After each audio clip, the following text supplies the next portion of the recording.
Sekiro Shadows Die Twice is one of the greatest games I have ever played. It's very rare for me to actually make a review about a game, and basically what I'm going to be saying is this game is borderline flawless. It's that good. For me, Sekiro is what people think of Elden Ring. What I mean by that is a lot of people think Elden Ring is a flawless game, and for me, that's what I think of Sekiro. Sekiro is my Elden Ring. And, so today I'll be talking about, in my review, why Sekiro is so great, and more specifically, what mechanics make it so good and unique. Because there's not really many other games I've played that are even equivalent to this type of game at all. And, you know, I'll also be answering the question, of course, how can a game be so good if it's incredibly hard? Because you would think a game that's very difficult and punishing would turn players off. I also should mention that I have 100% in this game, meaning I've gotten all the achievements, which means I have done every single task there is to be done in this game, including playing this game 4 times over, plus an additional one for fun, which means I've played this game and beat it 5 different times. So I know what I'm talking about. It's not like I'm just some random guy who just beat the game once and said, oh, I'm gonna make a review, because a first playthrough is not always telling of the experience of a game. Anyways, let's get started. Now, to start off, the first thing I'm going to go into is the combat. When people hear Sekiro, the first thing they're going to think of is the combat, because the combat is very unique. Now, it's not 100% unique. There's a lot of sword fighting games that will do the same thing, but it's got its own taste on it. Now, what does Sekiro do that's unique with combat? Well, the answer is it actually does sword-to-sword combat, as in, there's no dodge roll. You actually have to block sword attacks. It's like a lightsaber duel.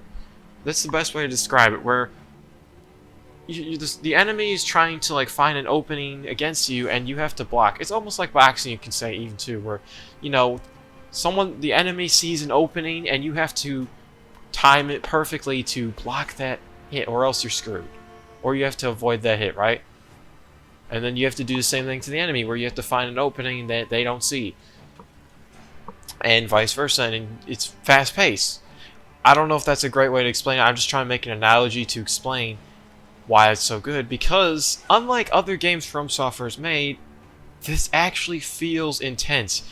Now, I'm not saying that, you know, all the other games and of combat styles of all the other games are bad by any stretch of the imagination, but my opinion, I'm going to go into this. Dodge rolling to me is not always the best. I always found dodge rolling, it can work, but sometimes dodge rolling just doesn't work, because especially in a battle against a knight, for example, you know, who has a sword, it's like, bro, I want to actually fight him, not just, you know, hit him and then avoid all his attacks and then hit him. That's just, it's not the same. Being in a duel is a lot more interesting and satisfying than just dodging a man and finding a little opening and hitting. Anyways, what mechanics make the combat so good? The first mechanic I'm going to talk about immediately is parrying. You knew this was going to come if you know anything about Sekiro. Parrying is basically it's where you block an oncoming attack at the perfect moment, causing a little spark and a noise. And, you know, I'll explain why this is important, but let's just get this clear right now. This parrying thing is essential to gameplay. Like, if you can't manage it, you basically are at a disadvantage. The game forces you to parry, and as you can imagine, parrying is not any easy task, because you have to basically know the enemy's attacks super well to be able to time it perfectly, and if you don't, well, you're not getting it. It's just how it goes. And so, once you get good at the game, you'll start to realize that when you get to these 8-hit combos from bosses, for example, and you parry them, you'll sit there and go, wow, I know this boss so well. I remember when this combo used to whoop my ass, and now I can perfectly time every single attack with no problem. And this is why the game is so great, because parrying is enforced, and you have to learn it, and because it's so hard to learn, once you start learning it, you start to see progression in how good you've gotten in the game, And being able to see your growth in a game is probably one of the most important things, especially in a game that is very, very difficult. Because, let me tell you, this game is very, very punishing against players who are not good. And on top of that, because it's so difficult, the reward of mastery is that much more satisfying. Okay, but why is parrying enforced? Well, it's this unique situation, actually. A unique mechanic I've never seen in any other game I've played that's sword fighting. And that's posture. I could be wrong, but I literally have not seen this posture mechanic, at least like this, in any other game. I've seen parrying in other games, which, by the way, I don't think is done as well. Both you and the enemies and bosses have a posture bar. I'm going to start by talking about enemy posture bars first, because it's just easier that way.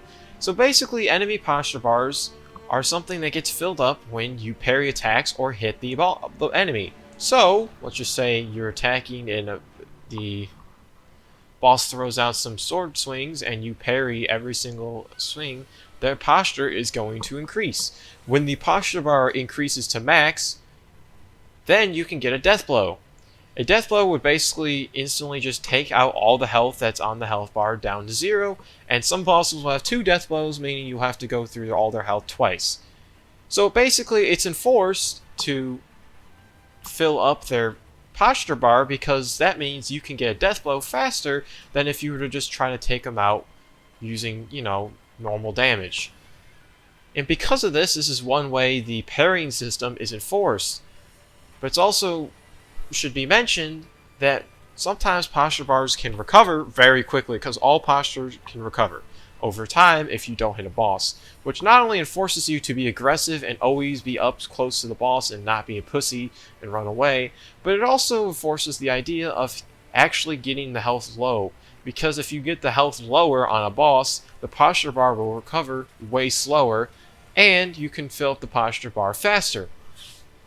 And so, for a lot of bosses, what you'll have to do is be overly aggressive in the beginning, and then play very defensively in order to fill up the posture bar. So you have to learn how to be aggressive and defensive in the same time, which is always a good thing for a warrior, or a shinobi in this case, because you are a shinobi. I think the big thing about this is that like I said earlier, a lot of bosses will punish you if you try to pull off a heal by recovering their posture. So in a lot of cases, at least for me, I found it very stressful to go heal or try to, recover from something, because whenever I did, the posture bar will immediately start, recovering for the enemy, and that makes it so that all your work you put in is getting lost. And because it's not like a health bar, obviously you don't want to lose all your progress, because unlike the health bar, the health can't just regenerate on, an enemy.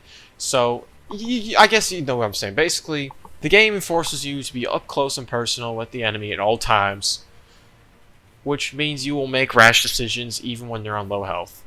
I mean, it basically enforces you to always be there.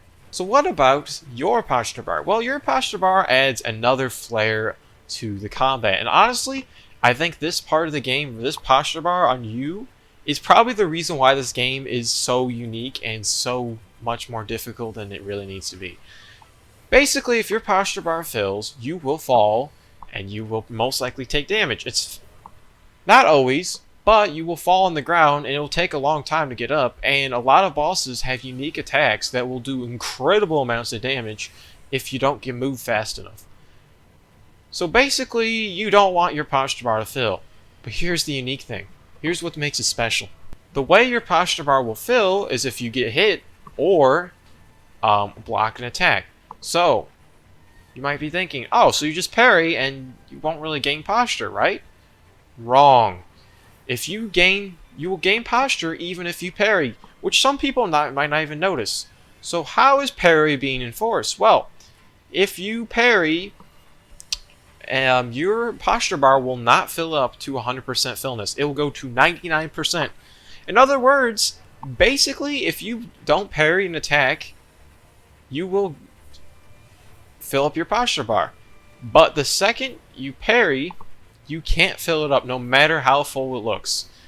Which means that a lot of times, when you're parrying, you will gain posture, and that will enforce the idea of the more you parry, the more you gotta think, oh no, I have to play more and more perfect. Because the more you parry, the more your posture bar fills, and the more you start worrying about what if my posture, fills up to max. Because all it takes is one slip, and then you fail. You fail. A lot of times, I over-focused on my posture bar and started overthinking it and messing up because I started thinking I need to play perfect. The game enforces you to play perfect the longer the boss's fights last for. Now, something I didn't mention is that you can lower your own posture bar, and your posture bar can be lowered naturally, but it usually takes way too long to lower to, all the way to nothing. But you can hold down the block button to lower your posture, or you can heal. Now, here's the thing. You might think, oh, so I can just run away from the boss and then lower my posture. Well, no.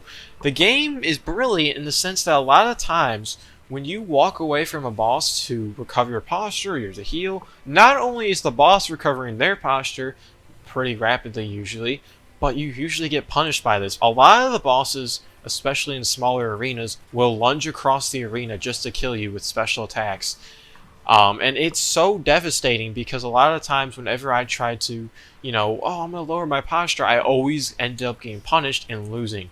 And so basically the game becomes a lot more stressful because you're always thinking about your posture. And even though you really shouldn't have to, because ideally you'd be playing perfectly. But even in a perfect world, you will still make mistakes from time to time. Hopefully I explained this pretty well, but basically what I think is brilliant is that it doesn't matter if you're playing perfectly, you're still going to feel stress. You're still going to be like, oh no. So basically what I'm trying to say is the combat revolves around you being aggressive for the first half of the fight and then playing very, very defensively. And when you play defensively, you have to make sure to block all the attacks at the perfect time, even though attacks can come out fast. I should also mention that this game rewards players who play patiently. A lot of the times, at least for me in the beginning of the game, I found that when I tried to be aggressive, overly aggressive, which is very common and the reason why a lot of people struggle, is because you try to go in for too many hits and you get punished and destructed. This game does not support the idea of going in and just going in for hits and tanking the boss.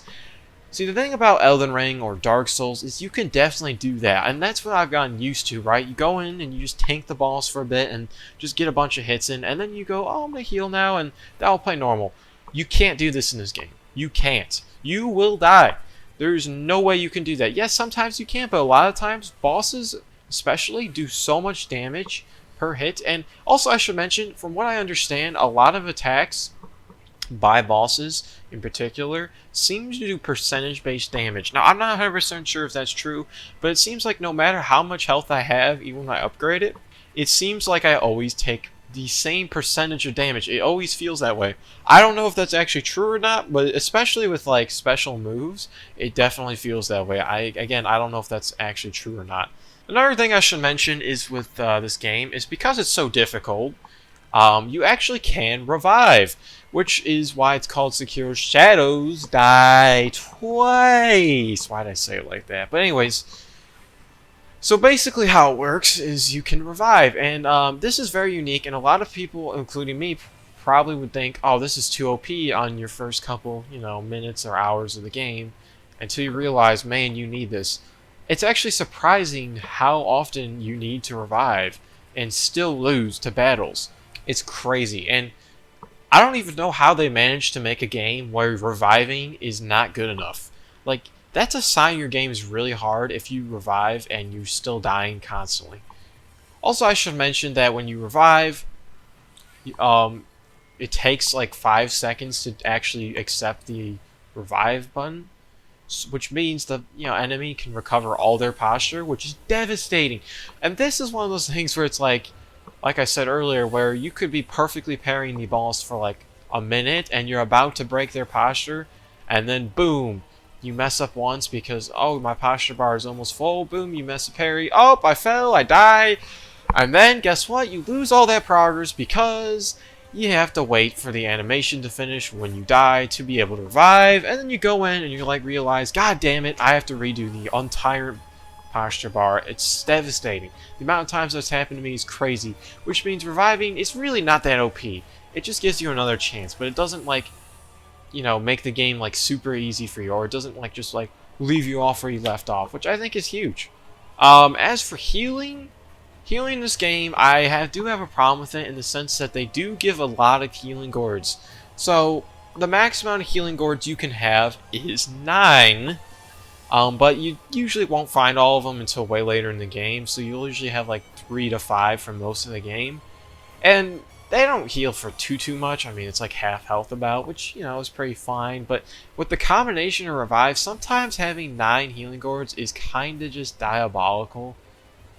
I don't know about you, just it feels that way. Like, bro, I can heal. I mean, even then, though, like, I don't know. Sometimes it just doesn't feel like enough. Which is honestly, like, a sign your game is really difficult. Which we'll talk about difficulty in a bit. Like I said earlier, the same thing applies to when you're recovering posture, where if you try to heal, a lot of the time bosses will do special moves to try to attack you, like using a bow, or they'll lunge across the arena. And so a lot of times when you get healed, you get punished for trying to heal, so you have to be very cautious when you're healing, especially in overly aggressive bosses, which a lot of them are. I mean, because imagine this, like, imagine watching, you know, a lightsaber fight, and this guy just pulls out a potion and becomes stronger mid-fight. Like, dude, that wouldn't work out in Star Wars. You'd be like, what the hell? Why did he just pull out a potion and, like, try to back away? I mean, obviously, the Sith would just go in and kill the Jedi if he tries to pull out a potion, right? I mean, that's unrealistic, but you know what I mean. Like, it makes sense. I think the big thing about this combat is it makes sense. It feels like a lot more real. Like, it actually feels like you're in a real duel. It all adds up, right? Okay, but, you know, I've talked about parrying a lot, but what I didn't mention is the non-parryable attacks, which are symbolized by a special red sign that pops up with a satisfying noise. Oh my god, please! Like, that noise is so phenomenal, bro. I literally couldn't listen to it all day. I might even make an hour-long video just of that looped. Okay, maybe that's an exaggeration. But, bro, that is, like, one of the best noises I've ever heard in gaming. And anyways, the point is when you see this, you have to acknowledge that there's going to be a special attack that comes out, but you don't know exactly what it is. And that's the beauty. These attacks are not parryable, and there's counters for 2 out of 3 of these, which we'll talk about the third one in a bit. But let's start off with the first one. Lunges. Now, lunges are counterable by the Mikiri counter, which, oh my god, is one of my favorite moves. It just adds on to the combat, bro. I swear it does. Combat is just even better. Basically, Mikiri counter will make it so that when the sword goes out for the lunge attack, you will just step on the sword, and the enemy will his whole attack will be just completely countered, because the sword is on the ground and you're just stepping on it. On top of that, their posture will gain a significant amount. And I don't know, it's just like the idea of like you just being able to step on the sword is just crazy. It's one of the most satisfying moves to pull off, especially because you don't really have a lot of time to react to it. A lot of times it's very sudden. You maybe have like 1 to 2 seconds max to pull off this move, and you kind of have to time it right, but you'll get used to it. I think the big thing about this is that seeing that posture go up and having a satisfying move on top, delicious. You also have sweep attacks, which is basically where there's like, I guess I don't know how to describe it, just like move their sword like out and try to like swipe you. Yeah, I guess it's like a swipe with the sword. Yeah, that's the best way to describe it. Most of the times you're going to counter this by jumping. Sometimes you can just like run away. By the way, I should mention, there's no dodge roll. I don't know if I made that clear, and there's no like real easy way to just avoid attacks without deflecting. So a lot of times you're held accountable for actually trying to play the game instead of just going, I'm going to be a little pussy and run away, or I'm going to dodge roll my way out of all these attacks, this large combo. I'm going to dodge backwards, bro. No, you can't do that. Anyways, with sweep attacks you jump, and you usually can just jump, and then there's a special move where you can jump on the head of the enemy, which I'm not really sure why that exists, but sure, it works. Basically what it does, it also makes them gain posture. Not as satisfying, They're pretty cool. These two unparryable attacks will use the same symbol and are very hard sometimes to distinguish between the two. Usually the animations are very distinctly different, like not too noticeable, but noticeable enough to go, I know exactly what's coming if you're paying attention. But I mean, one of the biggest problems in this game is, on top of having to parry everything, you have to pay attention to what move they're about to do when it comes to the unparryable attack, because if you don't, you're screwed. You're just gonna get a bunch of hit on. I mean, the amount of times I thought, oh, I'm gonna Mikiri counter, and then they don't. And some bosses, by the way, will switch up their attacks in different phases. For example, sometimes, you know, against Shiro, one of the bosses, which we'll talk about later, in the first phase, he does Mikiri counter attacks in a certain part of the fight where he like jumps at you, and then he does Mikiri counter at like a, yeah, well, you know what I mean, lunge attack immediately after. And then in the second phase, he doesn't do a lunge attack, but instead does a sweep attack, and sometimes does a Mikiri counter roll attack, which can throw the player off completely, especially because you will get used to that in the first phase. But that's not relevant. The point is, bosses will switch it up, and enough that it's actually just, you know, you gotta pay attention. But, you know, I forgot one, you might be thinking. Oh, you forgot about one. Yeah, that's grab attacks. Now, if there's one thing I have to complain about this game, it's grab attacks. I hate them. I think they're one of the most bullshit things, because they're not counterable, in the sense that there's no direct skill that you can use or button to just destroy that exact attack or counter it. Instead, you just avoid it, which, like I said earlier, there's no dodge roll, and it's not really easy to just avoid damage. And so a lot of times, it's very awkward to escape grab attacks, especially because grab attacks are, well, the reason why they're bullshit is because they have incredible reach and can like move to the side. Like, an enemy could be facing one direction and suddenly just move mid-attack and grab you when you're on like the side of it. And it's like, bro, what is that? The amount of times I've been destructed by grab attacks in ways that feel like bullshit is just ridiculous. Not only that, but grab attacks are the ones that do the most amount of damage out of all the attacks. They usually, 99% of the times, grab attacks will, for some reason, do like 90% of your health. If you have a full health bar, or if it's lower, you're dead. Like, it's just ridiculous, bro. It's outrageous. I'll just say it how it is. It's like, bro, how can you have like infinite reach and have no dodge roll and expect to avoid this? Like, bro, it's stupid. I should also mention, and I left this, you know, after all this, is that you can technically parry one of the quote-unquote unparryable attacks, as far as I'm aware. I don't know about the other two, but I'm talking about the lunge. Now, the lunge attack, yes, you can parry it. So what you might be wondering, why is it called unparryable? Because it's not supposed to be parried. I don't know if this was a feature or intention, but the amount of times I've actually parried by accident a lunge attack is incredible. But the thing about it is its timing is a lot different than a normal attack, in the sense that you have to be pixel perfect or else it just won't work. And I don't know why this is a feature, but I just thought I'd mention it now because, you know, I've done it, so the game is lying.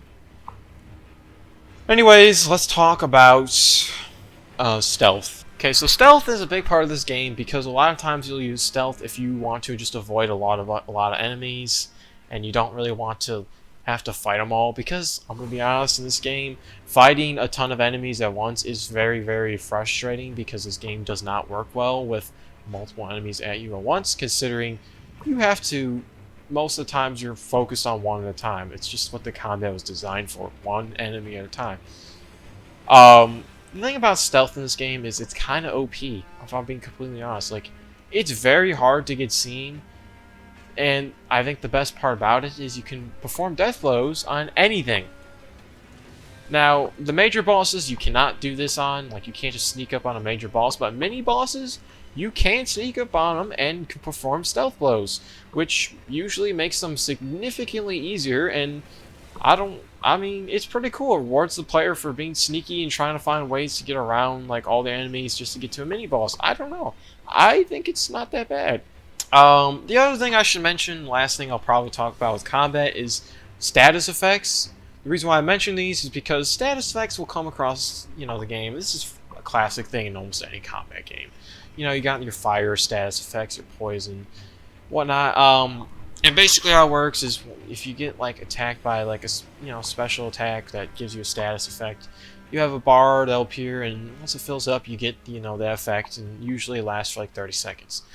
The only effect in this game that I genuinely have a problem with is Terror. Now this is a very, very, in my opinion, almost crosses the line to this needs to be removed feature kind of thing. I know this is going to sound like a little kid complaining because, well, I mean, yeah, if you get good, this won't be a problem, but the enemies that use the Terror effect are just spam it. That's the problem. You might be wondering, what does Terror do? Well, not only does it damage you while you're, every time you get hit by an attack that gives you Terror, but when the bar fills up, you just instantly die. And like I said, almost any enemy that uses this or boss that uses this will just spam the fuck out of their attacks, and it results in just so much Terror buildup so quickly that you just, it's just stupid. I don't know, it seems like this status effect is the only one that actually causes problems, and because you instantly die, it's like, yeah, it's kind of stupid. I mean, I don't know. I mean, obviously you can avoid it, but when bosses are surrounded, it's around the entire effect, and all their attacks have it, it means that when you fight them, if you get hit, bro, you're literally gonna, you're in such more problematic territory.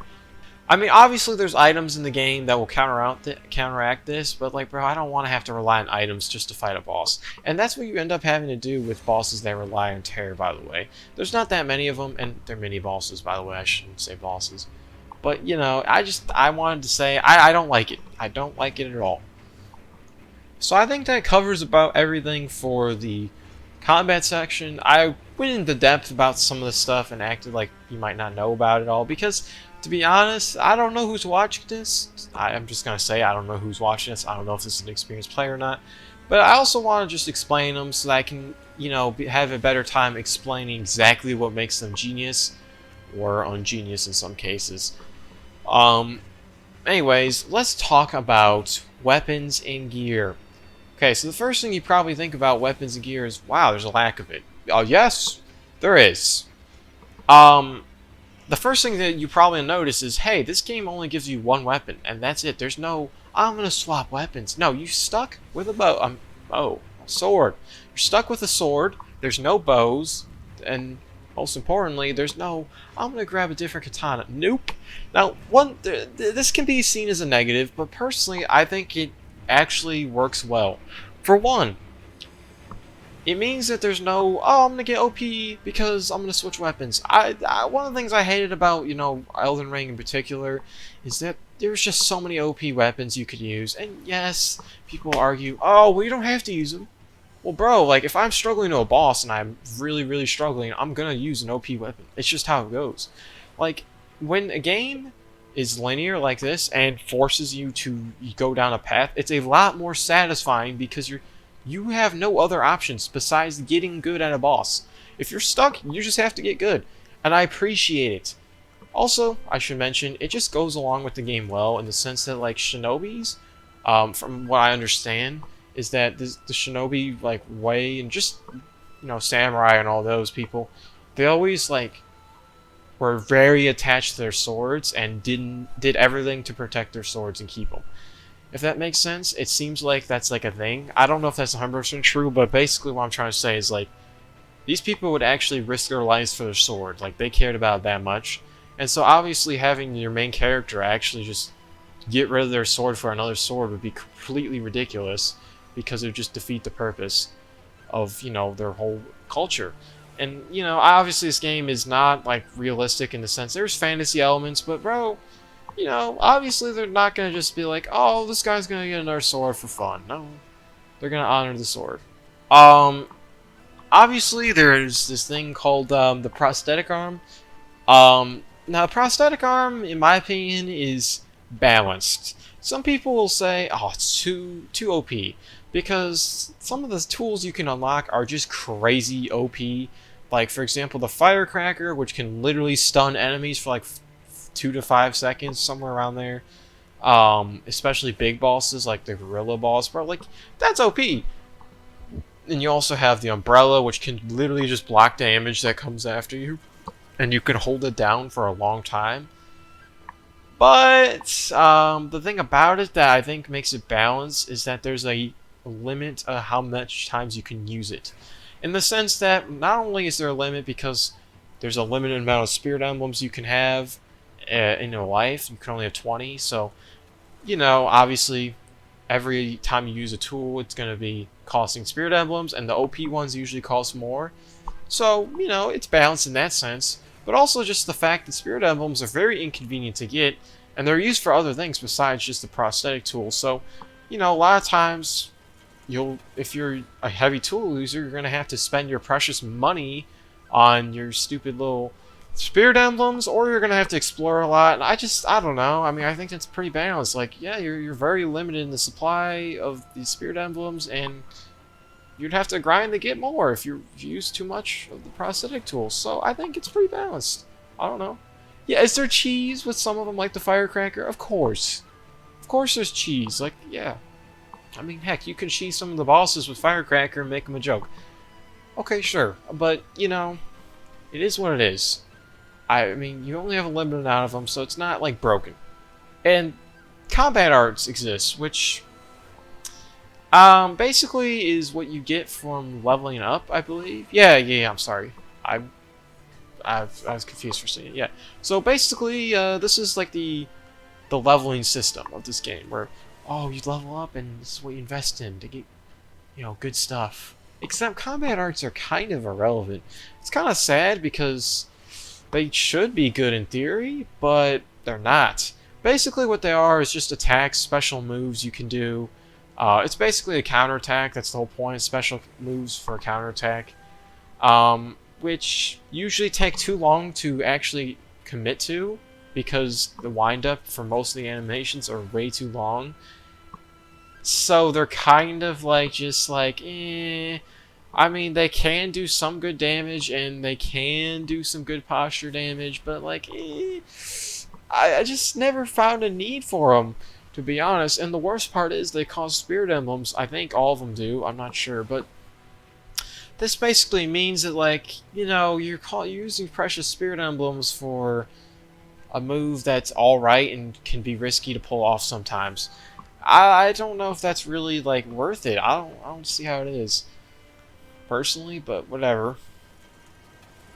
I mean, I think the big thing is, there's just none of the moves are actually, like, insane. I think that's the big problem. There is one combat art that you're forced to get throughout the game, like it's not through leveling, and that's the Mortal Blade combat art, which it's called Mortal Draw, which, let me get this straight, it is good. It's great. But it does cost spirit emblems, and at least for me, I didn't know that at the time when I got it, and I lost all my spirit emblems. What it basically, how I see the Mortal Blade is that it's good, but it's risky.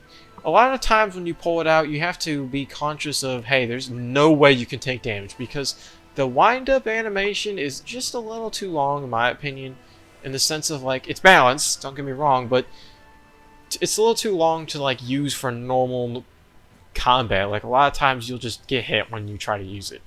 But it does do a lot of vitality damage, so I see a point of it. I don't know, I've never really used it too much, especially once I found out it costs 2 spirit emblems per use. And that adds up very quickly, especially if you rely on it, so just gotta be cautious. And then there's items. I'm not going to go too much into depth about most items because they're just like any other game. A lot of them are just situational. You know, like, they can be useful. At least for me personally, I found that, like, yeah, the items can be great, but if it's hard to rely on items or use them because there's such a limited supply, and knowing that means it's like, do you really want to use an item on a boss when you know that you're probably going to lose anyways? Like, the item's not going to single-handedly change the fight in a lot of cases. Like, for example, like, Echo's Sugar, it buffs you, right? Like, and you can use, like, one of the other sugars to gain your health, but, like, that's not going to change the fact you're probably going to lose. But by the time you're actually getting good at the fight, it's like, well, do you really need the items? because you're good at it now. It's like, I don't know. I just never found a need to use the items. It's like a waste to use them when you're getting bad at a fight, and it's kind of a waste to use them when you're good, because why do you need them? You're good at it, you know? Maybe I'm getting something wrong. I mean, some of them were situationally good. Like, you have, like, the pacifying agent, I believe, that will get rid of terror, which, you know, is great for some of the terror attacks that are out there. And then you got things like, oh, there's that one sugar that makes it so you can stealth around better. That's good for, like, some mini bosses, you know, get some stealth kills. But, I mean, most of them, I never really bothered with them. The only one that I would say is kind of OP is the pellet. But because there's a limited supply of pellets in the playthrough, it's kind of like one of those things where it's like, eh. Also, I should mention, yes, you can buy items from merchants, so my whole point of, like, there's a limited supply is kind of irrelevant, I just remembered. But to be honest, I never even rocked with the merchants that much, because, like, bro, I was trying to 100% the game, so I kind of needed all my money to max out the prosthetics. Which, you know, so, I don't know, it's just, I never really messed with items. That's my whole point. I can see a point for them, not for me. Okay, so next up I'm going to talk about the map, and also the atmosphere, because, you know, they go hand in hand. And the first thing I'm going to say is graphics. Graphically wise, this game is pretty decent. I'm not going to say it's phenomenal, because, well, obviously there's just better graphics. But honestly, I don't really mind that. I can see why people might complain, because yes, this game was made in 2019, and for 2019 standards, I mean, games like Red Dead 2, which were released before this, had better graphics. I'm not going to sit here and complain about graphics, though, because personally, I think they're fine enough. I'm sick of people trying to find reasons to hate on a game for graphics. I'm sick of people who hate on games just because the graphics aren't the best they can be. Usually when games having crazy graphics, it's, you know, it's impressive and it's like, damn. But it also, one, it doesn't run as well on my PC, but two, it usually means that something was cut. Like, something else that's important to the integrity of the game was not as focused on because the graphics were focused on. I don't know if that's actually how it works in development. I don't know. I'd assume they have teams that work on different things, but the point is that a game that has good graphics usually doesn't mean it's a good game. Let's actually talk about the map, not just graphics. The map, let's start off by saying this, is linear to a point. Well, the whole game is linear. It definitely doesn't feel like a linear game. For a linear game, it does a good job of allowing the player to have choice on what to explore, even though the outcome will always be the same, and you're always forced to do the same things no matter what. What do I mean by this? Well, like most linear games, especially games like this where they tell a story and have bosses, they usually make you follow one path and just do that. And while the game does that in the beginning, making you go through Sheena outskirts, once you get to the castle in the mid-game, well, I don't know if that's the mid-game, but I'll classify as that, you basically have freedom to choose from 3 different paths. My problem is that these paths are not obvious. So basically what it does is it gives you freedom to choose how you're going to play the game for the whole mid-game, which I appreciate because linear games can get very, very annoying, especially when you feel like you're stuck on a same path and have no options. But the problem is, at least for me, I didn't know I had all those paths, so I ended up having to look it up.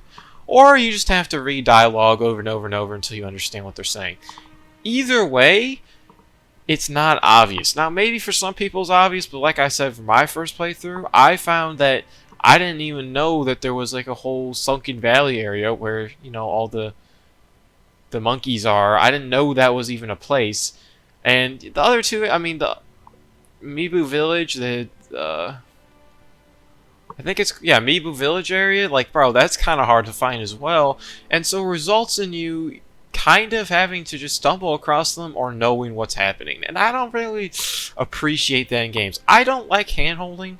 And I do feel like it'd ruin this game, but at the same time, for a linear game, it's gives a little too much unobvious pathing, if that makes sense. Basically, what I'm trying to say is that for a first time experience, you're gonna come across moments where you might not know where to go or what to do. Another example of this is actually in the Sunken Valley, which needs a key to unlock the gun fortress. Now the thing about this is one of the very few moments where I actually have a real complaint, and that is getting this key is so obscure that it actually feels ridiculous. I have to bring this up because every time I replay the game up until my last playthrough, I actually forgot or didn't know why I couldn't get this key. Well, I know why now, but basically how you get this key, which is required to beat the game on any ending, by the way, is by finding this character named Ishin who hides his face. Is hiding in a random building that is somewhat marked, but not obviously, in an area that you probably passed by in the early game. And then you have to do a quest line.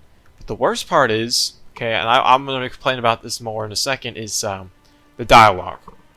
Okay, the dialogue in this game is just downright annoying. The reason why is because to get this key, you have to go through all the dialogue of Ishin once you complete his quest to kill a couple enemies. And the problem is that the dialogue in this game, which I know is not relevant to the map, but I'm just gonna have to explain this anyways. The dialogue in this game is inconsistent in the sense that you'll think you end dialogue and you don't. In fact, what ends up happening a lot of times is you'll end dialogue and the character will stop talking to you, and then you trunk again and they continue on.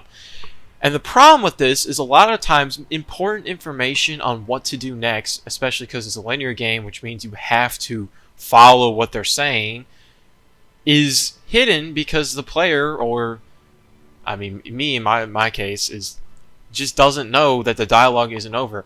And it results in things where you complete this quest line to get this key for the gun fortress, for example, but then you're like, wait, why is the gun fortress key now in my possession?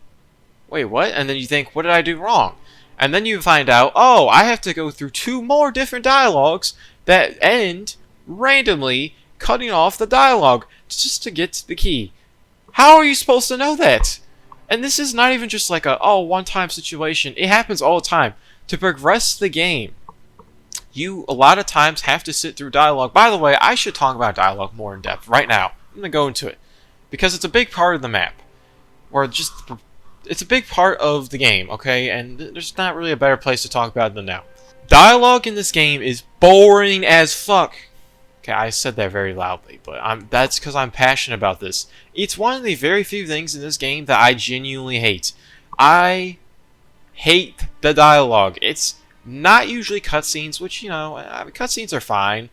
But the problem is because it's not cutscenes, it's just your character sitting there kneeling 90% of times, or standing sometimes, talking to an important character, and then you just read captions. That's all it is. Or if you're playing the English version, you just listen. The fuck? I'd rather watch a cutscene that's animated than stupid sit there and watch 2 characters not moving talk to each other. Bro, this is so boring, and the game forces you go through this for like, I would say at least like 10 to 20% of the game, and because it's a linear game, it means that you're forced to sit through the dialogue because the game will not let you progress until you get through the dialogue.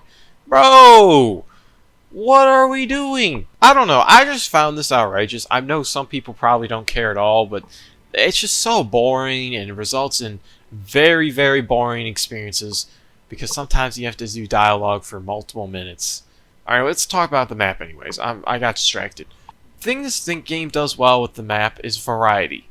It might not seem like that at first, and I can see why people might complain that there isn't variety, because the game kinda does use a lot of the same areas over and over, but the thing about it is, for example, Ashina Castle, is that you will come back here multiple times, but every time you come back here, it's uniquely different. And that's what I appreciate. When you have to go back to an area again, it's different. For example, Ashina Castle, like I said, in the beginning, has the normal enemies. You fight Genshiro, you know, the leader, and then you come back later after you do all the other stuff, and oh wow, now there's a whole new clan of men different tribe, and then after you, depending on the ending, you'll see a war break out, right? And then you have to fight through a war of two different groups of soldiers fighting each other who are stronger than before. And then you see the place start to like collapse. That's difference. It doesn't just reuse areas. And yes, they do reuse like arenas for boss fights, but even that, it's like, it's not that awful. I can get past it. And I mean, what are they going to do? Not reuse arenas? Like, I don't know. It would be hard for them to make unique arenas in the same area. Also, I should mention the variety is good in the sense that like the 3 paths I was talking about earlier, all are distinctively unique. For example, Senpo Tempo is very, very green and hilly, and it's got like a monk vibe, right? It's got a monk vibe going. It's a lot of priests and whatnot. And then you go to Sunken Valley, and it's like full of just, you know, a lot of verticality rather than, you know, just walking. It's a lot more just like jumping around and use your grappling hook to get around. You know, it's different, right? And it's very snowy. And then you got Mibu Village, which is literally just, I have no clue what it is. I think it's like a different dimension. I honestly have no clue what Mibu Village is. It makes you go down through like a deep, dark hole when you first find it, and like then when you get to the bottom, near the bottom, it's like, oh, there's a whole town here, which makes no sense because it doesn't look like it's underground. So I'm still lost on what this is. But, you know, it's different. It's a dark and dead space, in my opinion. And, you know, it's just having that variety is very, very nice because it means even areas that you were in before will not be the same every stage of the game, and the areas you do find are very distinct and different. Also, I should mention that there is some secrets, and some of my favorite moments in this game were actually finding out that, you know, there's actually secret paths that lead to one area to another and expose just how close the world is. For example, in the beginning of the game in the Shina outskirts, you can go to a path to ring the demon bell, which, you know, makes the game a little more difficult. And you take this path, and guess what? It leads you to Senpo Tempo, and you realize, wow, Ashina outskirts and Senpo Tempo are pretty close to each other.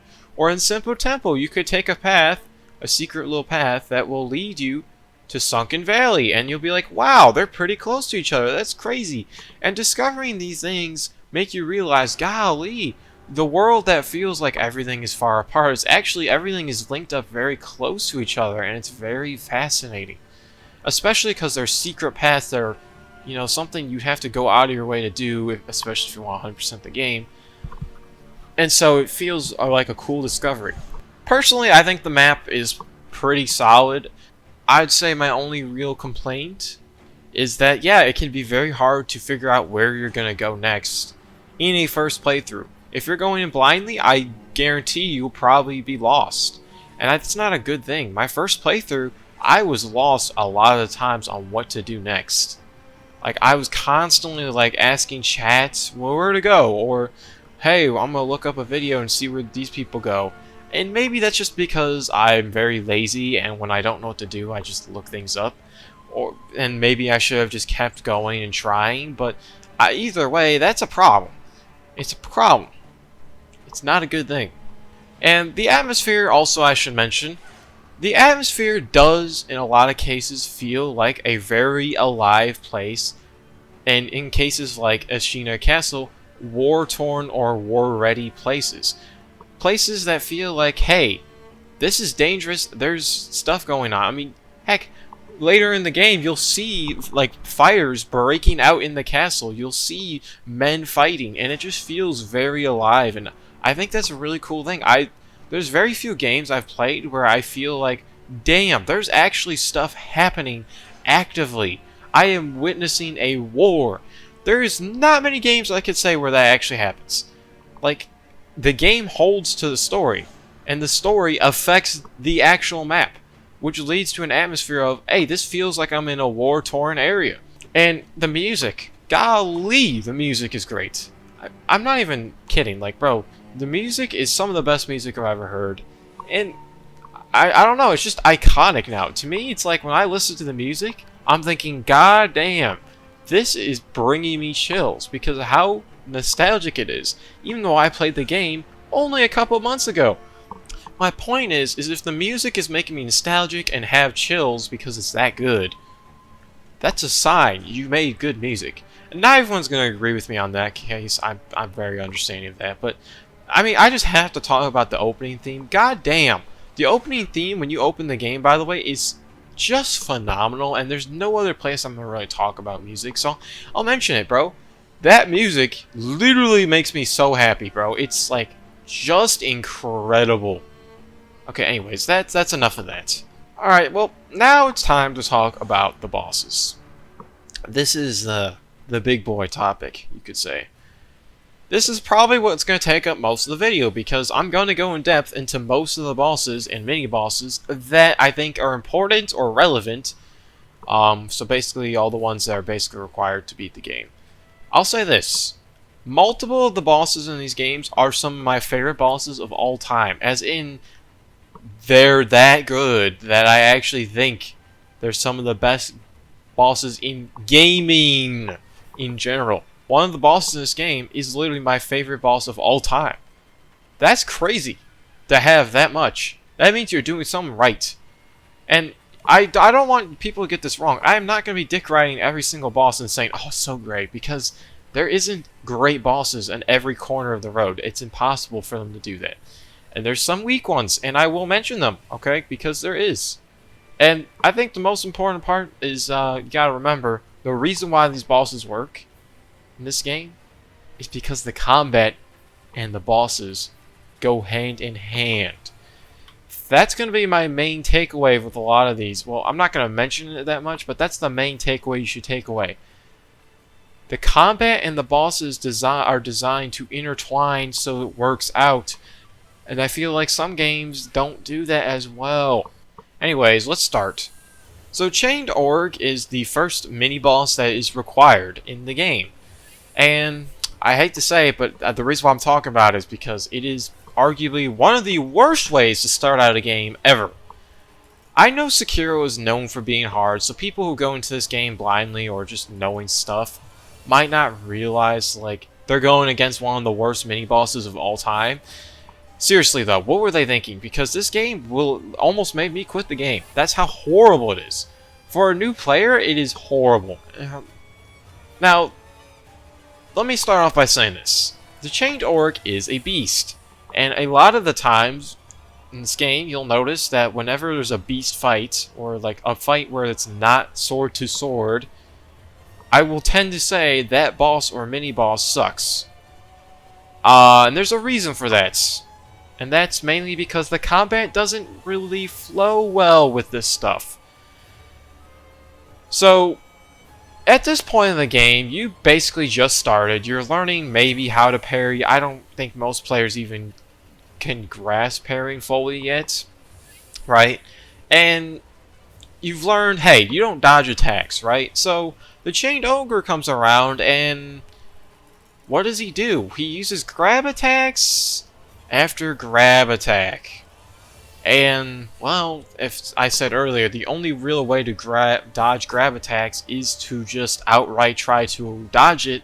But the problem is, you don't have a dodge roll, so the game basically, in the first hour or two of gameplay, enforces the idea that, hey, you kind of need to avoid attacks. That's silly. Obviously, not everyone's going to be like, oh, shoot, after I beat this boss, that every boss is going to be like this. No. But, you know, what I'm trying to say is the game is taking away the mechanic that literally makes this game so good, parrying, and just goes, oh, well, we're going to do something completely different in the first 2 hours of gameplay. That's ridiculous. In my opinion, the first 2 hours of gameplays are the most important because you need to hammer in the mechanics, not just put in a mini-boss that's required that does the opposite. That is outrageous. It's stupid. Because this boss is mainly using grab attacks, unfortunately, it means that you're gonna suffer because, like I said earlier, grab attacks do way too much damage, and this mini-boss does usually 90% of your health in one attack. And the worst part is, a lot of the times, his grab attacks, he will also fling you across the arena, and in a lot of cases, throw you off the map and into the void. Really? And fun fact, if you fall off into the void, you can't revive. Bro, like, the amount of times that's happened to me is outrageous. Also, I should mention, he also has kick attacks.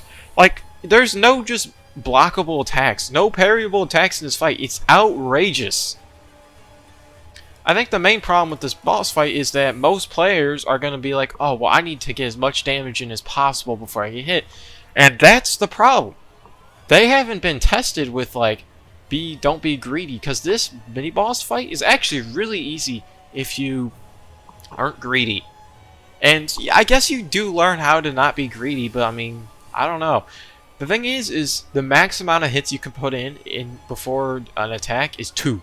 If you put any more hits than 2 in an attack, like an attack combo on you as the player, you will take damage. And because the damages of the attacks are so high, well, most players will die very quickly. It's just how it goes, because most players are not trying to get, you know, they're trying to get 3 hits instead of 2, or 4 hits, and then they get hit, and they're like, oh, it's so hard.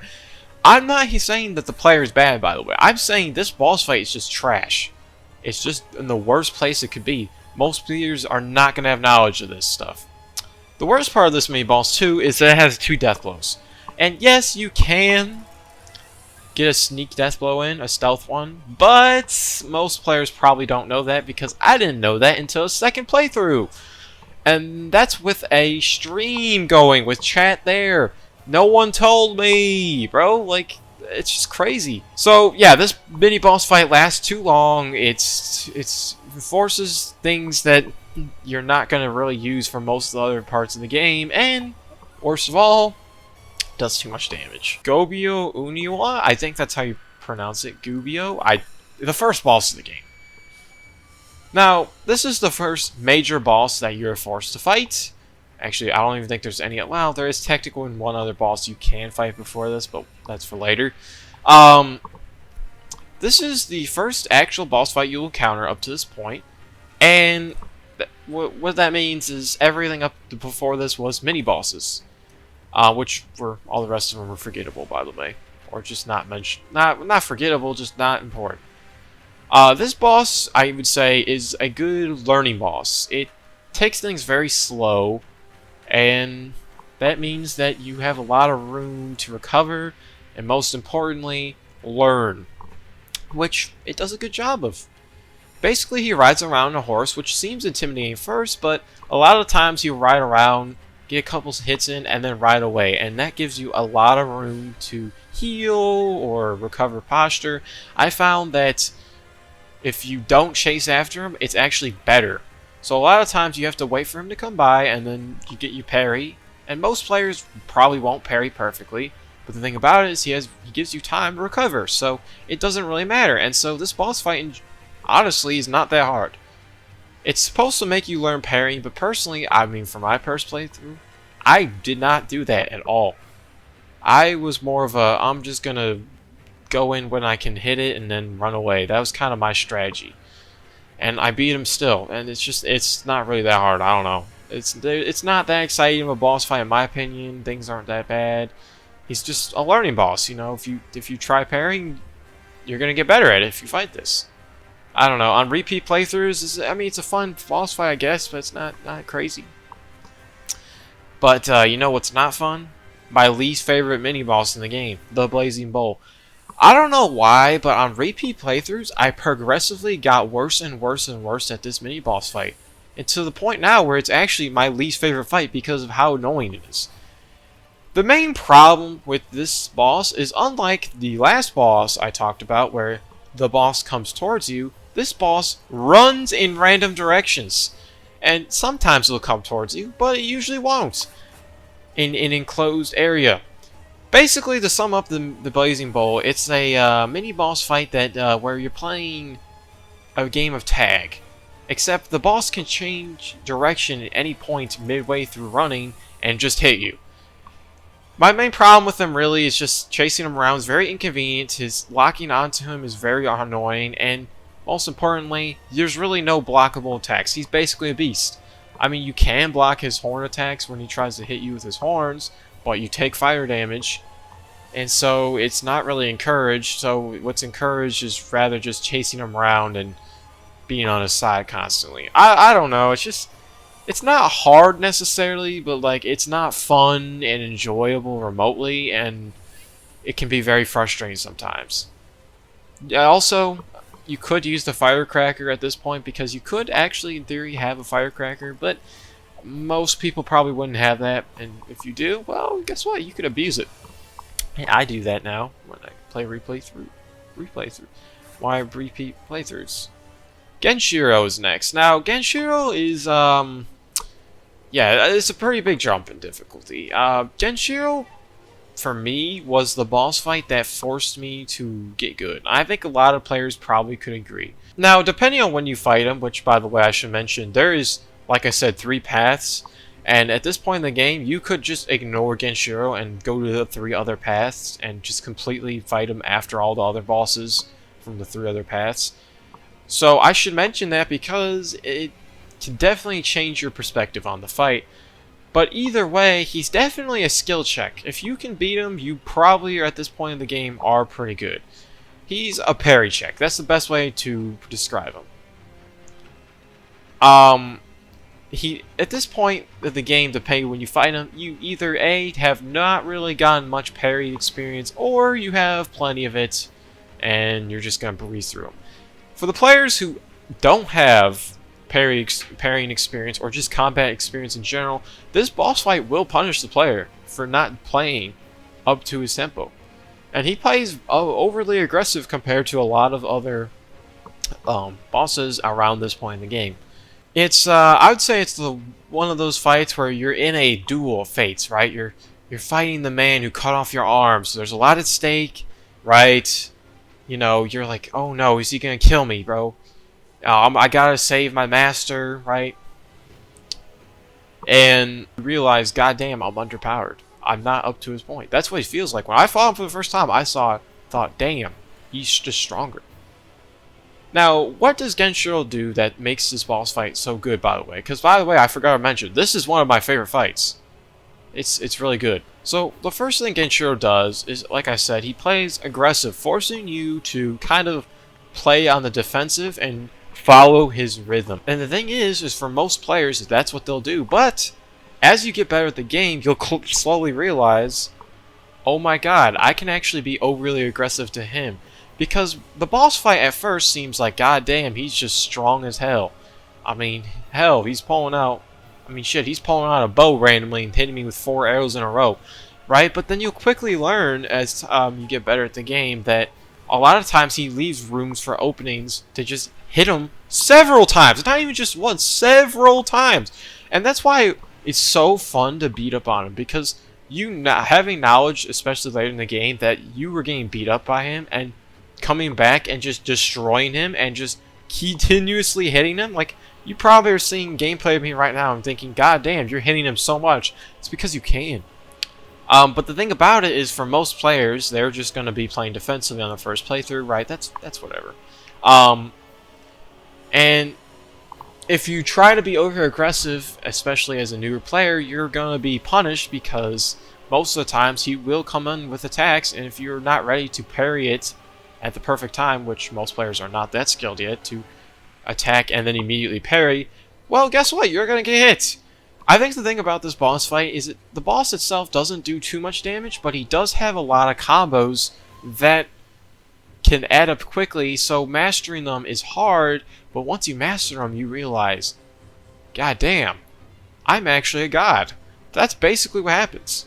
Like I said, he does have a bow, which he'll pull out a lot of times when you try to heal. So basically what he does is he punishes you for trying to heal or stop to recover, and in the later parts of the boss fight, he will even lunge across the arena to just destroy you, which we'll talk about a little later. But basically, in the first 2 phases, I don't know. I don't really want to explain too much in depth his attacks, but basically, he's an aggressive boss that will constantly throw out combos at you. Sometimes pull out a bow, and basically, you have to parry constantly. I mean, that's just how it goes.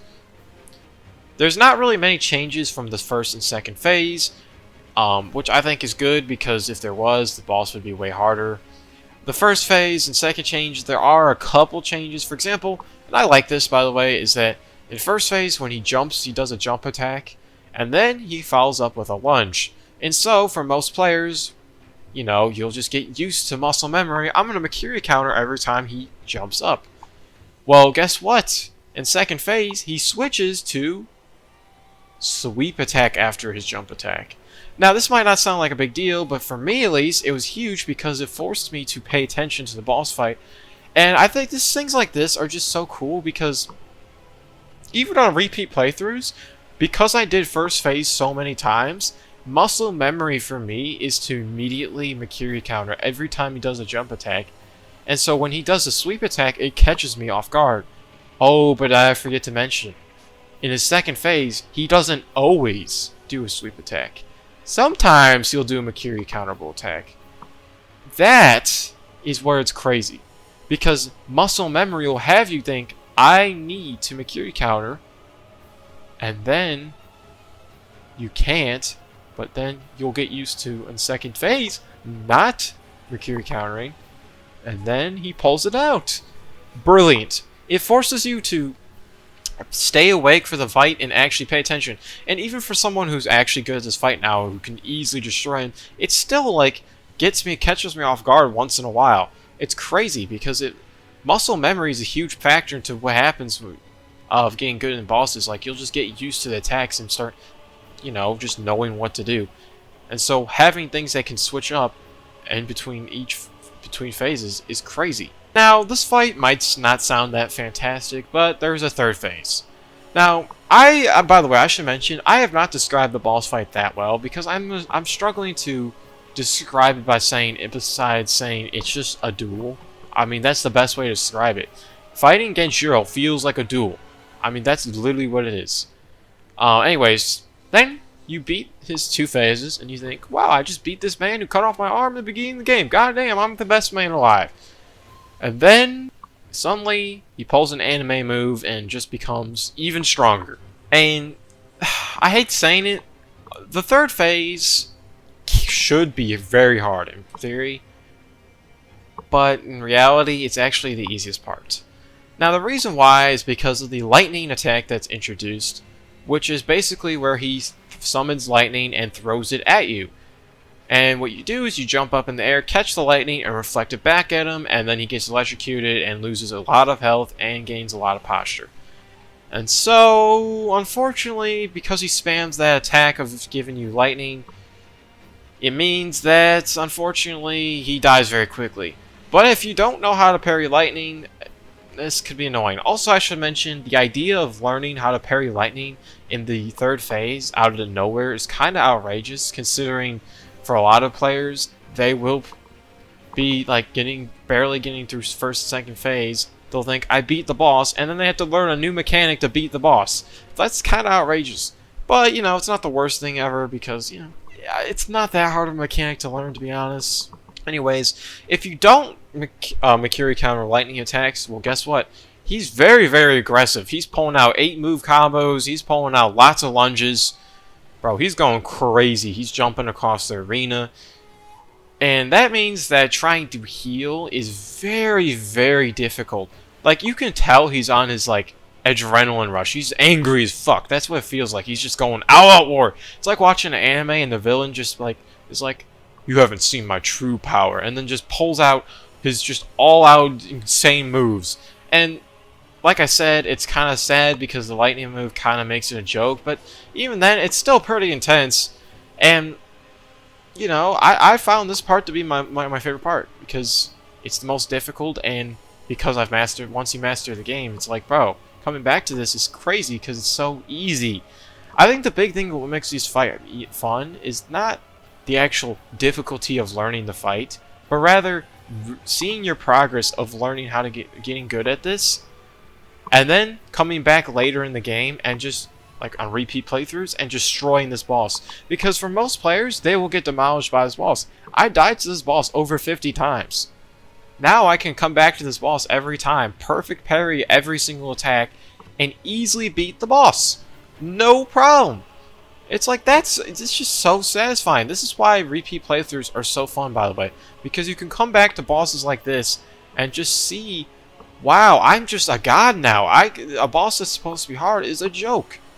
Anyways, I'm getting off tangent. The point is, this boss fight is pretty good, but it's definitely not one of the best ones, but it's better. It's high quality fight. I think this is up there in the peak of like, hey, this is really fun and enjoyable. Next up, we're going to talk about, though, is Gorilla Boss Fight, or the Guardian Ape. Now, like I said earlier, this is really dependent on when you fight him, of the difficulty. I would argue he's pretty difficult no matter what point of the game you're at. And the reason why, by the way, if you're wondering, is because this is going down one of the paths you'll get to him, right? Most likely, this is going to be one of the later fights you'll fight in the mid-game. I don't know if that's for true, but for me, it was the last one I had. And even though I had a lot of experience with the game, I'm just going to say he whooped my ass. He's basically a gorilla, an oversized gorilla, and he's a beast. Which, like I said, a lot of the beasts in this game are pretty bad. Except, somehow, they made this beast actually work out, in my opinion. Now, what I mean by that is that a lot of the attacks aren't... I think the reason why this beast works is that, one, he doesn't overuse grab attacks.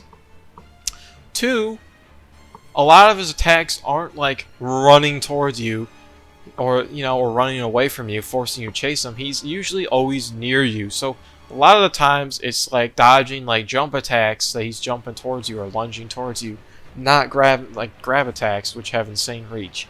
So honestly, I'm going to be honest, I don't really mind the first phase, and I think it's somewhat easy.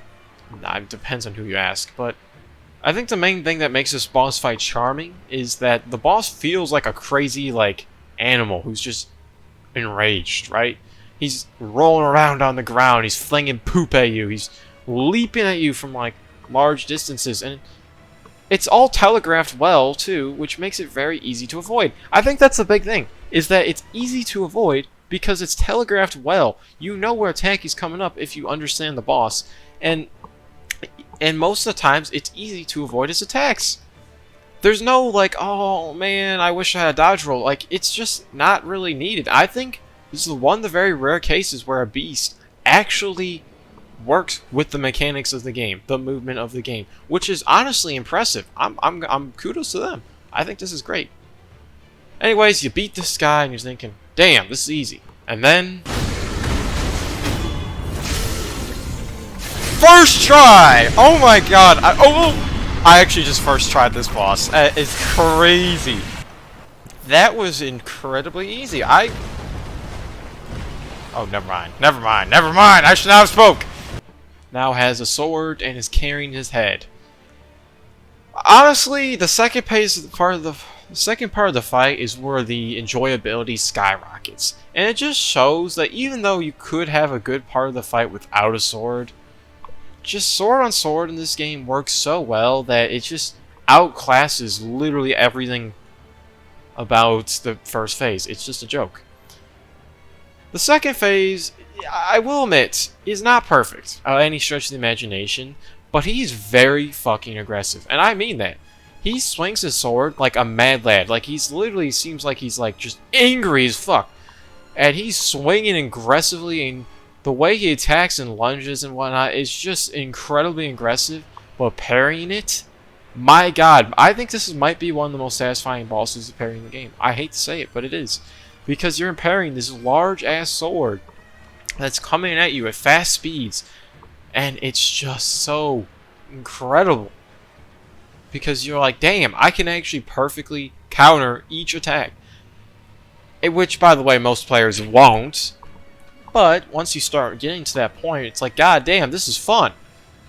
Unfortunately, this is ruined because he has a bullshit thing. Remember how I said terror is a bullshit status effect? Well, he kind of spams it.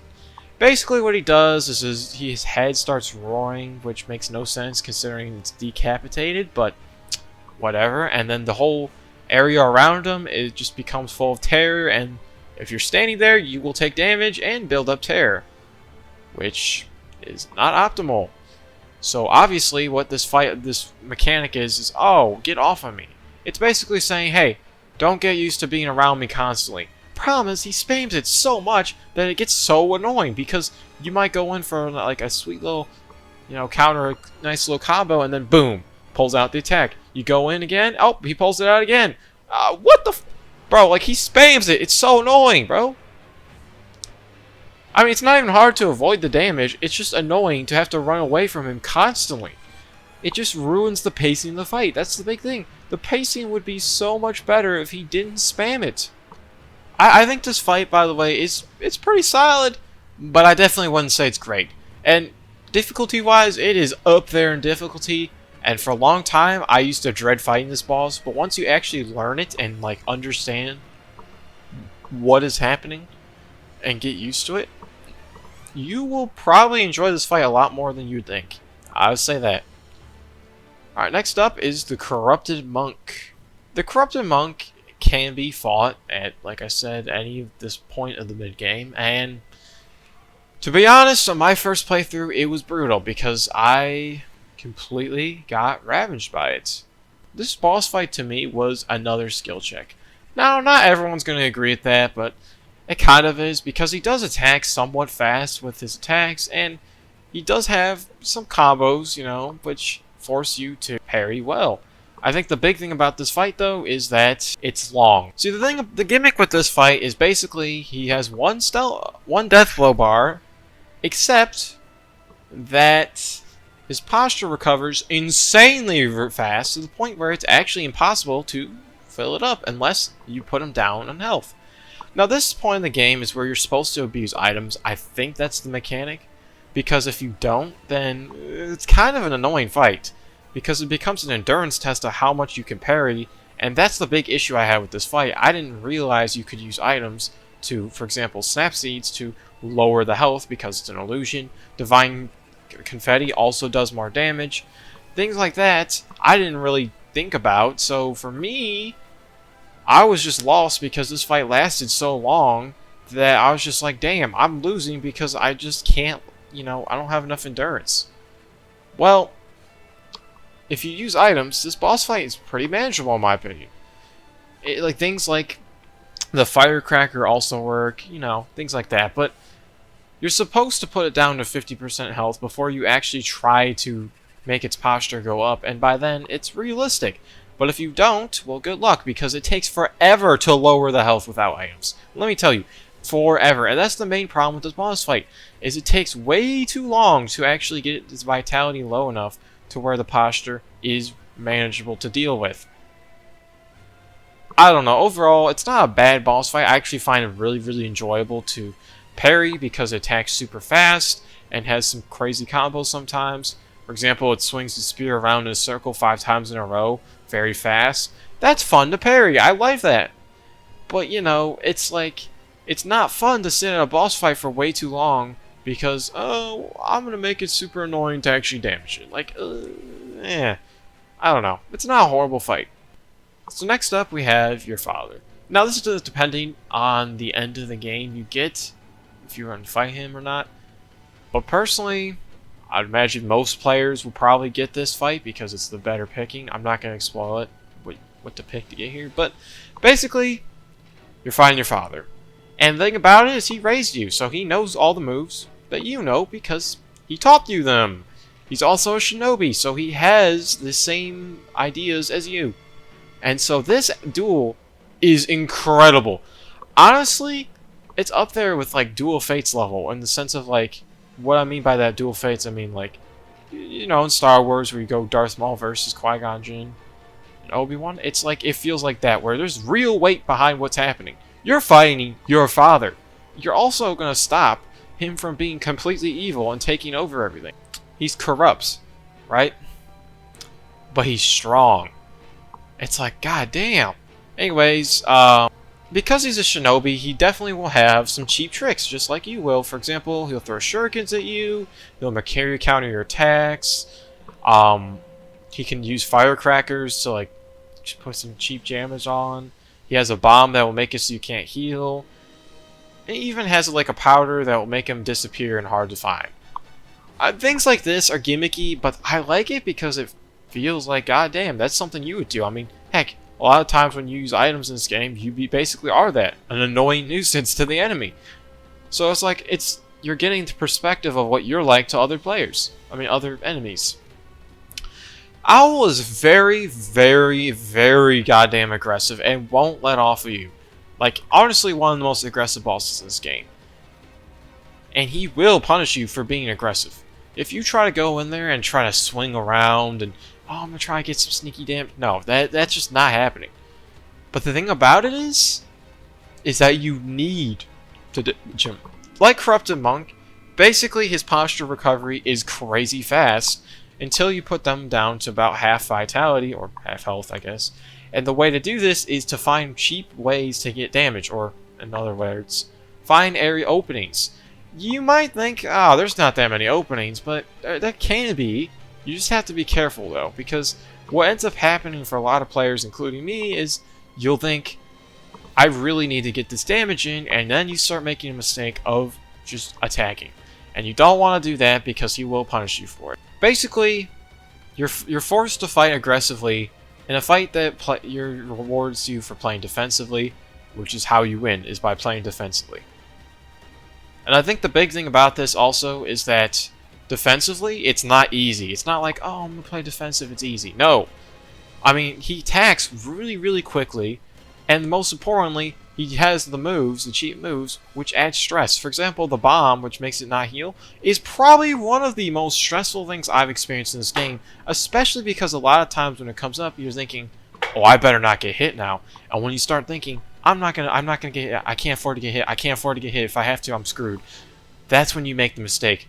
I don't know what the psychology of it behind it is, but bro, I feel like a lot of times, whenever I have that stupid status effects where I can't heal, even when I'm full health, I'm thinking, oh my god, I better parry every attack. Oh my god, please don't make a mistake, please. And that's when I fail, because I start overthinking it, and then boom, I fail. It's crazy. Anyways, so you know, you'll take him down the stealth blow, and you take him down the death blow, and you think, wow, I beat him. That's crazy. Oh no, he comes back and fools you. He gets up and goes, ha ha ha. You think I could? He's like, ha ha ha, I fooled you, blah blah blah, right? And then he starts attacking again. So he has a second phase, which is basically the same thing, except he throws poison out instead of shurikens, which it's really not that brutal. I can see why some people complain about the poison, because the poison, when he spits it out or however he releases it, actually I have no clue how he releases it. When the poison comes out, it stays in the arena, and because the arena is kind of smaller, it can be frustrating because the arena can fill up with poison somewhat quickly, and then you're forced to take unnecessary damage. But poison in this game doesn't do a lot of damage, so it's really not that big of a deal, to be honest. But yeah, I have to say, this fight is very intense, it's got a lot of weight to it, and I don't know, there's just a lot of stakes at it, and it's very easy to mess up, and I think it's one of the best fights in the game. I really love it. Also, I should mention the music for this fight is incredible. It is just amazing. I love it. Alright, well, sticking with the owl theme, we'll talk about Inner Owl. Now, Inner Owl is, you fight him in one of the endings, where basically you go to Harada's state and get the true... I honestly don't understand the lore 100%, but I think it's like an alternate version of what actually happened.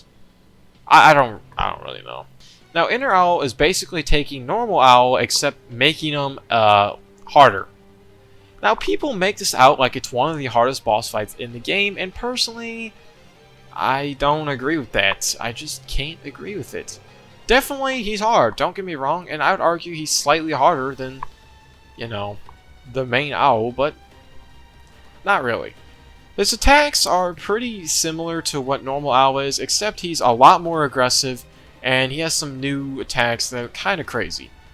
The main differences are, one, he spams the firecracker now a lot more, which is very frustrating because it gets out of control. It's kind of like Guardian Ape spamming the stupid terror attack in that sense, where it's just annoying. It's not even like enjoyable. And it's hard to avoid, but it's not impossible. But even then, it's like, bro, I don't want to deal with this. It's just annoying. Especially because a lot of times he'll just pull it out when you're like up close to him, and there's not much you can do. The other main difference is he can lunge at the speed of light across the arena. Also, I should mention he uses the same arena as stupid little Lady Butterfly, which means the pillars are in the way, which can be very, very annoying. But anyways, he can lunge at the speed of light across with you, which seems intimidating at first, but honestly, it's not that bad. I mean, I don't know, you just Mikiri counter and you win. It's very satisfying to Mikiri counter. He also sometimes does this thing where after a combo, he will hold his sword up like he's going to strike for about 2 seconds, and then he'll strike. And I found this to be really interesting because it's a great time to get damage on him.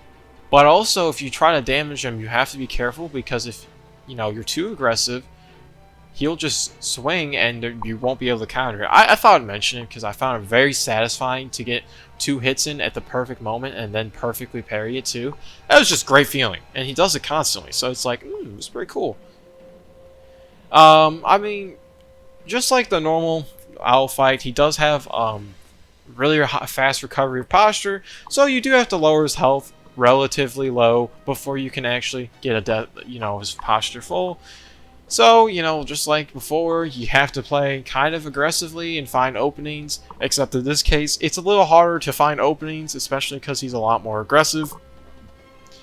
In second phase, I mean, the only difference really in second phase is, he can turn into an owl, and you just avoid where the owl will go. So if the owl looks like it's going in front of you, just don't be there because he'll transform out of it and, like, jump on the ground, and then you could get hit, but that's about it. I don't know. I don't think the fight's incredibly fun, but I definitely think it's not bad by any stretch of the imagination. I personally prefer the normal one, the normal fight, but, not horrible. Okay, let's go on to a different ending. The ending where you side with your father. So this revolves around 2 boss fights. So instead of fighting your father, you fight, well, first, Emma. Now, Emma is, by the way, if you didn't know, is a character that, helps you through the story. And basically, you would think, oh, she's a healer, she doesn't fight. And then, boom, she's actually a fighter. Now, basically, how this fight works is, what Emma's purpose is really just to be a pushover. It's like, you're supposed to fight it, not take damage, and if you do, it's like, that's inconvenient, because the real fight's after this. But she only has 1 phase, and honestly, she's, like I said, she's a pushover, so for the most part, it's pretty easy. And up to this point in the game, you probably can deal with almost every single combo she does pull out, in my opinion at least. Except for 1 attack. There's only 1 attack that honestly was a huge problem for me, and made me hate this boss. Her grab attack. Her grab attack is inconsistent. Even though I can somewhat consistently dodge it, I still feel like it's inconsistent. And the reason why is because the reach on this thing is crazy. And also, it's very, very, very, very annoying to avoid. Because she does use a lot of, lunges and sweep attacks, you tend to just immediately instinctually go, okay, it's going to be a sweep or it's going to be a Mikiri counterable attack, and then it turns out it's a stupid grab, and then boom, you're gone. And once you start getting used to the fact that, like, what the grab attack looks like, even then, sometimes it just doesn't feel like you can possibly avoid it because she reaches farther than she should, and sometimes she reaches even farther than you think is possible. It's just outrageous. And the worst part is, like every other grab attack, it does way too much damage. And the main thing about this fight is it would be fun, except when you take a lot of damage, you get angry and annoyed because you're like, God damn, why am I taking damage? Because this fight is mainly just meant to be like, the warm-up. So taking damage to this fight ruins the fight, and it makes you annoyed.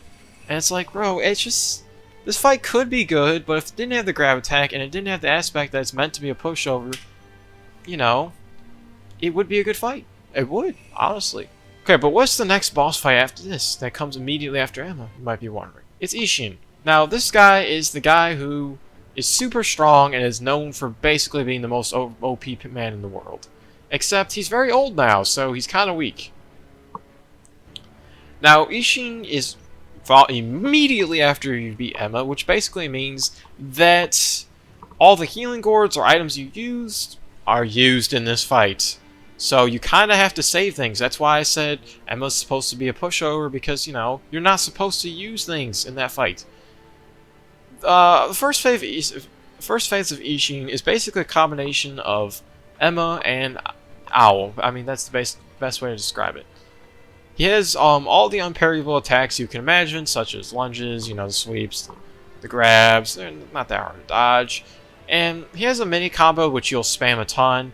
And honestly, that mini combo is my favorite, one of my favorite combos to parry in the game. It's very easy to parry, and because he spams it, it's very easy to fill up his posture. You really don't have to damage him, nothing crazy, right? You're like, okay, this is not that bad of a fight. I mean, sometimes he'll do some crazy, like, moves, but not really often in the first phase. But then the second phase comes out. Now, I don't know, maybe it's because I've only beaten this boss once, but dude, I hate second phase. It ruins the entire fight. Basically, second phase, he randomly rises a bunch of fire in the arena, and then he like comes at you and does this crazy attack that seems ridiculous. It's almost like a waterfall dance attack from Elden Ring from Millennia, which is kind of ridiculous, and so I felt like I was forced to use one of my prosthetics, which is my umbrella, to avoid all damage. I don't know how else you're supposed to avoid the attack, but basically the gimmick of this fight is now he controls fire that's on the arena, so a lot of his attacks are ranged and will involve shooting fire forwards in front of him. So a lot of times you have to avoid damage by going around him.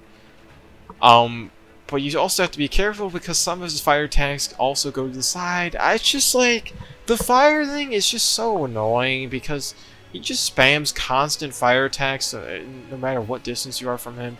And so basically you're forced to go to his side.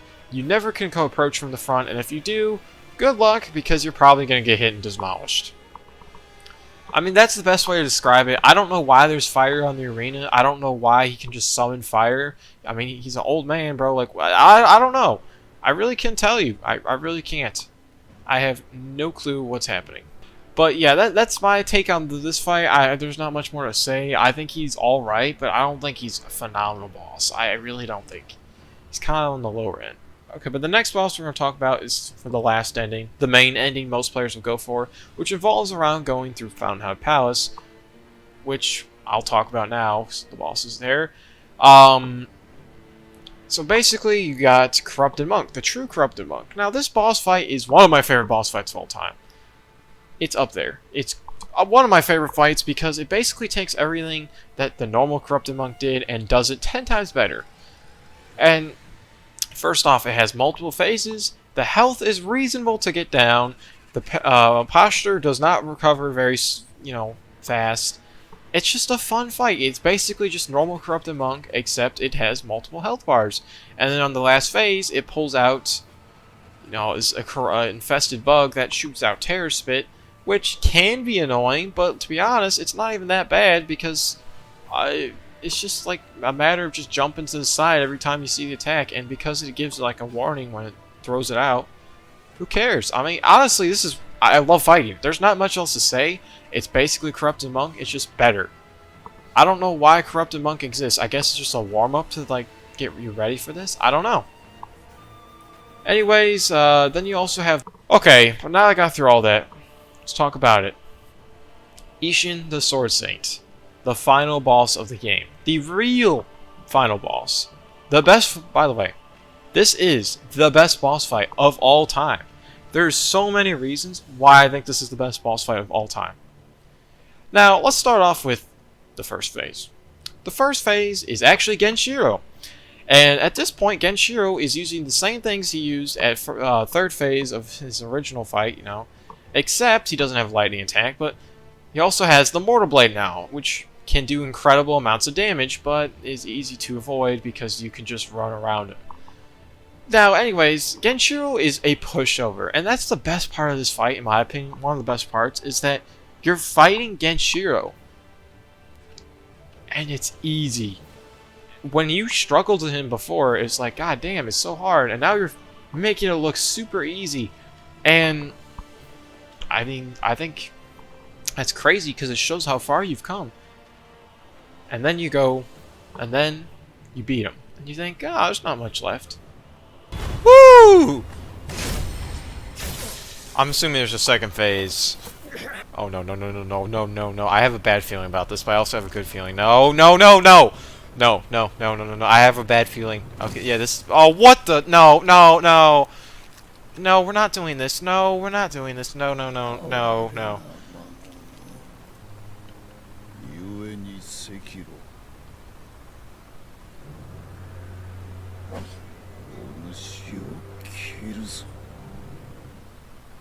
Oh boy.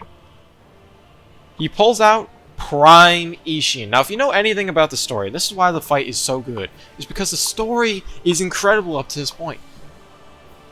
Basically, you're pulling out Prime Ishin, the man who literally could single-handedly destroy every army.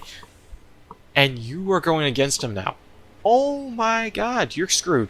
And let me tell you, he is actually crazy. Not only does he have 3 phases of his own, but he can use every single thing you've seen up to this point. Not everything, but almost every single move you've seen, you are going to come across. He has a gun, he has a spear, he has a sword, he has lightning attacks. Everything. It's insane. It's actually crazy. And the best part is he even has combat art moves that you learned that he uses against you. And those combat art moves, by the way, that you can learn are used by other enemies throughout the game. So basically, he takes things that you've seen throughout the game and uses them all in one combination. That's why this boss fight's so great. Is it hard? 100%. But it's one of the very few times where I actually fought a boss fight and actually enjoyed every moment. If you look back at my streams, you will see a man who's saying, wow, I'm actually enjoying it. I don't even care that I'm losing. I love this fight. I love it. Now the problem is once after I beat it for the first time, and coming back to it, I expect to beat it and then I lose and then it's like, oh damn. It's the only boss fights that I come back to consistently and I still can't beat it consistently. It's that hard. It took me 123 attempts to beat this boss fight on my first playthrough. Now, I'm not going to go too much into depth in like all the attacks because that'd be a waste of time. But, you know, the things that stand out, one, second phase, first phase, he's attacking like a normal man would. He's using a sword. He rushes at you fast sometimes. He's got some, projectile attacks. But then second phase comes. He pulls out a spear out of the ground. And then the best part is he also pulls out a gun.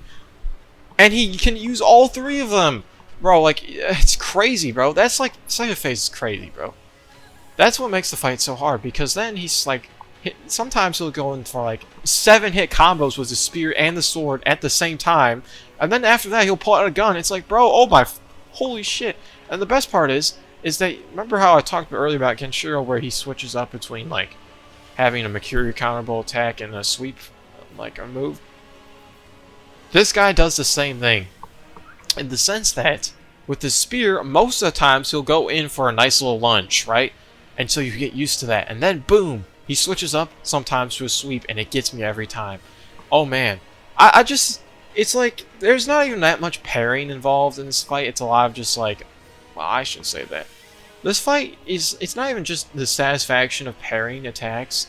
It's just like, the amount of things that are coming at you is overwhelming, and so beating it is such a great feeling because you realize, god damn, I can overcome any challenge. Like, to this day, I still can't no-hit the boss. I have to use multiple heals almost every time. Oh, and also I forgot to mention Phase 3. I don't know how I forgot to do that. Phase 3, by the way, is where he pulls out the lightning attack and everything else that you've seen up to this point.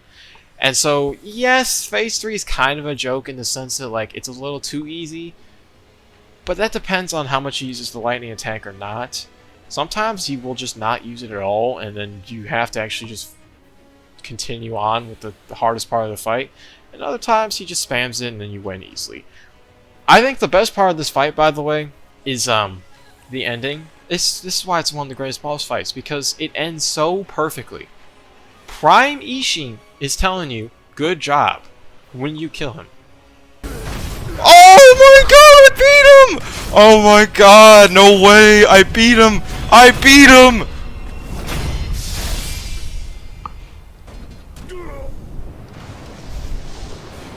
Oh my god. I just beat the final boss in the game. Oh my god. Woo! Oh, Mortal Blade him. Yep, you're done. Do it? Oh, he knows.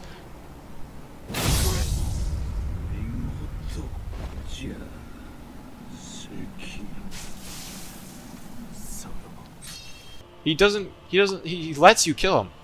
And he goes, well done.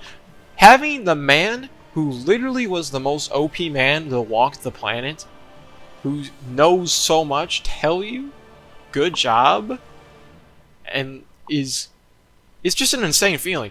Now, story-wise, I should mention, I'm not going to cover it too much because I don't fully understand what's happening. I have a general idea of what's happening. But I'm mentioning this whole Prime Ishin thing because it just amplifies the fight. It just does. Do I understand like how he came out of his son or grandson? No, I don't know how he randomly just got summoned. I really don't know, but it doesn't matter, okay? I mean, I think the best way to describe this boss fight is it's the best way to sum up a game that there could be. It makes you use every mechanic that you've ever come across. That's actually important. I've never seen a game do that. I've seen games attempt, but this game does it phenomenally. Phenomenally. As you probably can tell, I have a lot of passion for this game, especially because of the way I'm speaking. I mean, my passion for this game is incredible. And the last thing I want to talk about is not the story, because, well, I'm not going to speak about the story. It's not my place. I don't really know it fully, so, if I'm being completely honest. But instead, I'll talk about the achievements. The reason why I'm talking about it is because I 100% in the game, so I feel like it's important to talk about. A lot of games will get achievements wrong, in the sense that they'll either A, add like unnecessary challenges, or they'll just not have good achievements in the sense of like actually allowing you to experience the full game. I feel like when you 100% a game and get all the achievements, it should be, hey, I experienced everything the game has to offer and maybe a little more. But a lot of games seem to do this thing where they leave things that can be done still, or they'll be like, oh, here's some random ass challenge that takes way too long, that requires like 20 hours of like grinding. That type of stuff is bullshit. And to be honest, Sekiro has the perfect achievement list. When I went to 100% this game, it basically forced me to do everything the game has to offer. I've gotten all the important items. I've leveled up at all my prosthetics. I've gotten all this combat arts, right?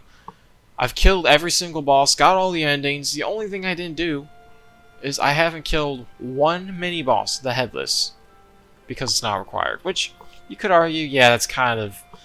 yeah, it kind of needs to be there. But besides that, I've done everything. And that's very rare. I don't see a lot of games where they actually, like, give you the full experience if you're going to 100% it. And so, for me, if you like this game, go 100% it. I'm being dead serious. Like, go 100% and you will enjoy the game much more. There's very few games where I've replayed the game, and, you know, because I was forced to replay it, and I enjoyed it more and more every time.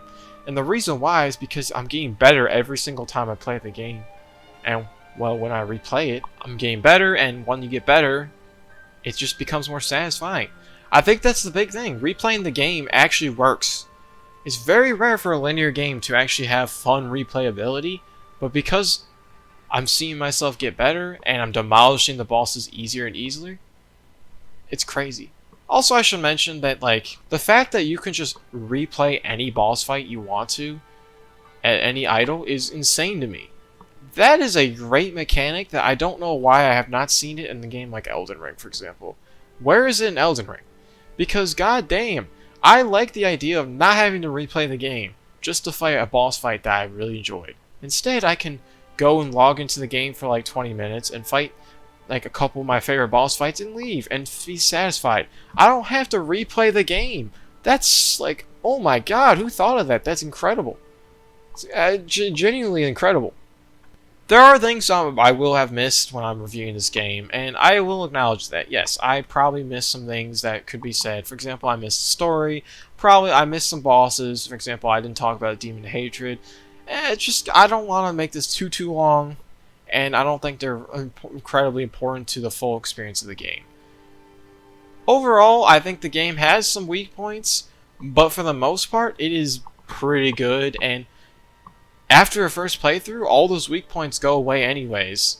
And so, you know, it doesn't really matter. I shouldn't say that, but, you know, I think that if you enjoyed the game on the first playthrough, it really won't matter about those weak points because they go away on the second playthrough, so most of them do at least. So hopefully you enjoyed. If you did, make sure to like and subscribe. This took a long time to do.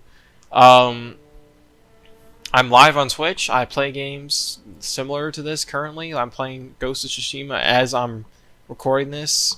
I'm gonna probably start playing Dark Souls soon. I'm getting into the Dark Souls. But you know, I don't know. If you liked it, make sure to like, subscribe if you want to see more like this. I plan on doing a little more reviews. I want to review games I've 100%ed. That's my goal. And I want to do in-depth reviews like this because I enjoy it. I have a passion for talking about things I like or dislike, and I feel like even though my channel's not centered around that, I feel like I want to do it just because I have a passion for it. Right? So the next game I'm going to probably talk about is Hollow Knight because I recently 100%ed that, and man, I have a lot to say about it. Anyways, thanks for watching. Goodbye.